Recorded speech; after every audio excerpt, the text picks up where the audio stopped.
మెదడు యాక్టివ్గా ఉండటానికి, బాగా గుర్తు పెట్టుకోవటానికి, జ్ఞాపక శక్తి వయసుతో పాటు క్షీణించకుండా ఉండటానికి కొన్ని ఫుడ్ తీసుకుంటే మనకి మంచిదన్నమాట.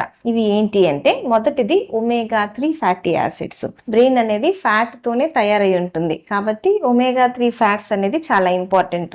ఇవి ముఖ్యంగా వచ్చేది ఫిష్, చేపల నుంచి. కాకపోతే ఒకవేళ వెజిటేరియన్ మనం ఫిష్ ఎక్కువగా తినమనుకోండి, omega-3 అనేది వాల్నట్స్, డ్రై ఫ్రూట్స్, పిస్టాస్ వీటిల్లో వస్తుంది. దాంతో పాటు అవిసె గింజలు, గుమ్మడి గింజలు, చియా సీడ్స్ వీటిల్లో కూడా omega-3 అనేది మనకి లభిస్తుంది. ఇవి కాకుండా బ్రెయిన్ కి antioxidants important brain repair కోసం. ఇవి దేని నుంచి వస్తాయి అంటే, కలర్ గా ఉండే వెజిటేబుల్స్, ఫ్రూట్స్.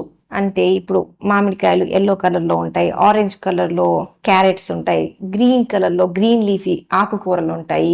వీటితో పాటు ఫ్రూట్స్, చిన్న చిన్నగా కలర్స్ గా ఉండే ఫ్రూట్స్, స్ట్రాబెర్రీస్, నేరేడికాయలు, ఉసిరికాయలు, రేగ్గాయలు, బ్లూబెర్రీస్ ఇవన్నీ మన బ్రెయిన్ కి చాలా హెల్ప్ అవుతాయి.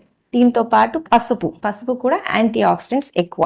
ఇవి కాకుండా ఇంకేమైనా ఫుడ్స్ మనం తీసుకోవచ్చా అంటే, డార్క్ చాక్లెట్, గ్రీన్ టీ, గుడ్లు మంచివి, అవోకాడో ఇవన్నీ కూడా మనకి బ్రెయిన్ కి అవసరమైన ఫుడ్. సో రెగ్యులర్ గా మనం తీసుకునే బ్యాలెన్స్ డైట్ తో పాటు అప్పుడప్పుడు మర్చిపోకుండా ఇవన్నీ కూడా మన ఫుడ్ లో కలిసేటట్టు చూసుకోవాలి.